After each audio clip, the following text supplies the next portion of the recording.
What if the real threat doesn't explode, but waits? In a war defined by firepower, range, and precision, Russia has quietly introduced something far more sophisticated. It's not a new missile, not a hypersonic warhead, not even a next-gen aircraft. It's the same old drone, but with a new purpose that's far more dangerous.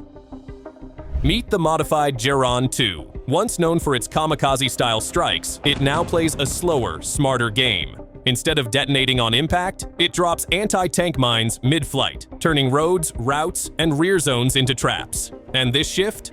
It's not just tactical, it's fully strategic. Let's break down how Russia remodeled this drone, reprogrammed its purpose, and turned it into one of the most disruptive tools on the battlefield. Stay tuned!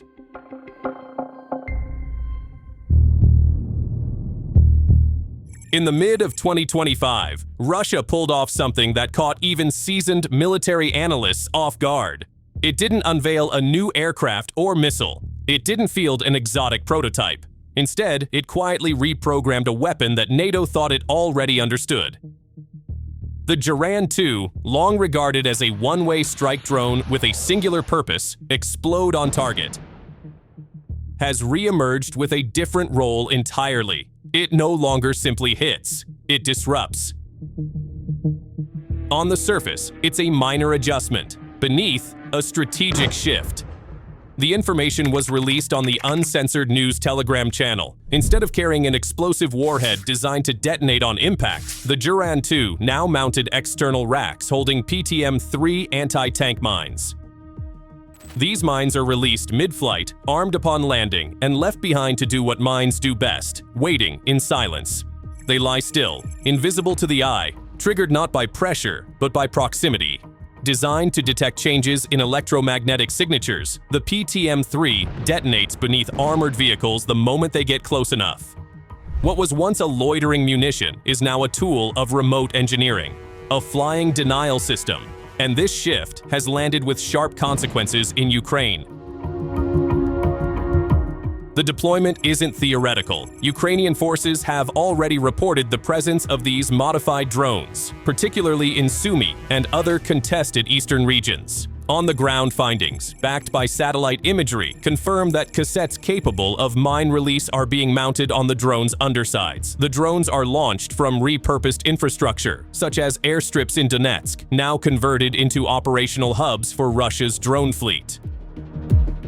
The mines are not dropped in massive waves or in highly visible patterns. That would make them easier to avoid, easier to map. Instead, they're used with precision, laid along vehicle routes near temporary Ukrainian staging areas, or in the narrow spaces where supply chains thread through forests or rural paths. While NATO's military planning often revolves around high-end systems with complex integration requirements, Russia continues to show a talent for reconfiguring the familiar. That disruption, however, isn't accidental, it's designed. What looks like a tactical adjustment is actually a window into Russia's broader mindset, a warfare strategy built on adaptability, cost efficiency, and pressure applied over time. The decision to repurpose the Geran-2 into a mine layer marks more than battlefield improvisation. It exposes the logic behind Russia's long game against a NATO-backed defense. But why did Russia choose Geran-2 for this sophisticated development? Check this out.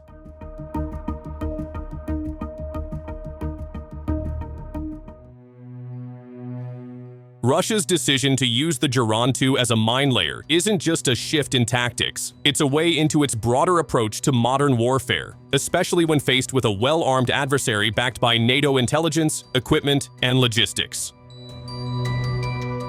The long-range kamikaze drone is already a central pillar of Russia's operation, but the battlefield has changed.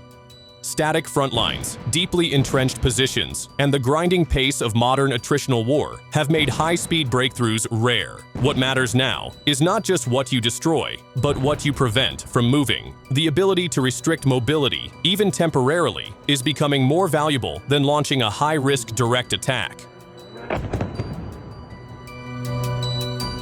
Moreover, the mine laying by drone isn't flashy. It doesn't yield dramatic footage, but it creates real consequences. Ukrainian forces must now prepare not just for drone strikes, but for drone-mined terrain.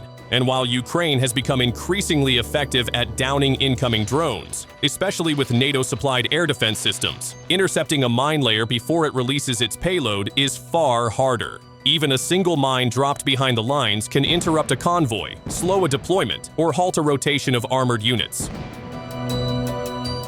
Overall, the strategy is payoff. For Russia, these drones aren't simply expendable, they're efficient. The PTM-3 mine is already standardized across Russian stockpiles. Integrating it with the Geran-2 required minimal redesign.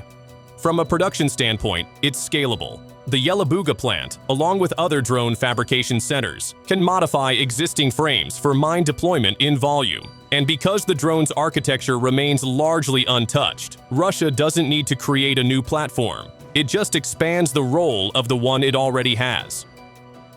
Besides, NATO, watching this development closely, will recognize the implications. This isn't about a breakthrough drone model. It's about what can be done when you don't wait for breakthroughs. Russia is creating a brilliant tactic as for the game changer: fast changes, functional design, and layered pressure. These mine layer drones force Ukraine to burn time and manpower just to stay mobile. The introduction of drone-based mine laying also underlies a shift in how warfare is understood. While NATO nations have invested heavily in precision strike and advanced intelligence, surveillance, reconnaissance, Russia is focusing on repeatable disruption. It doesn't need drones to destroy everything. It just needs them to complicate everything. For every Ukrainian unit that is delayed, rerouted, or forced to demine under surveillance, Russia buys time and inflicts cost without needing to risk direct contact. There's another layer to consider. These mines are temporary. They self-destruct after about 24 hours. It's long enough to cause delays and force rerouting, but short enough to reset the tactical landscape for the next operation. The battlefield becomes dynamic, not just in terms of troop movement, but also in terrain.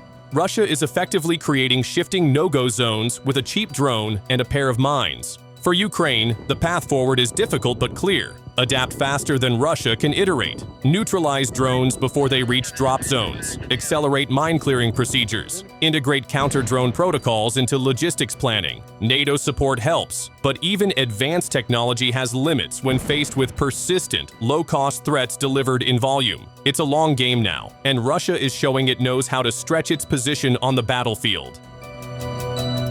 With every drone that drops a mine instead of a bomb, Russia buys time, creates friction, and shifts the cost of war onto its enemy's logistics. And of course, it works. And as long as it works, Ukraine must fight on two fronts, one against fire, the other against delay. Until now, the question remains in the air. Can Ukraine compete with the powerful of Russia? What do you think about this? Drop your thoughts, and thanks for watching.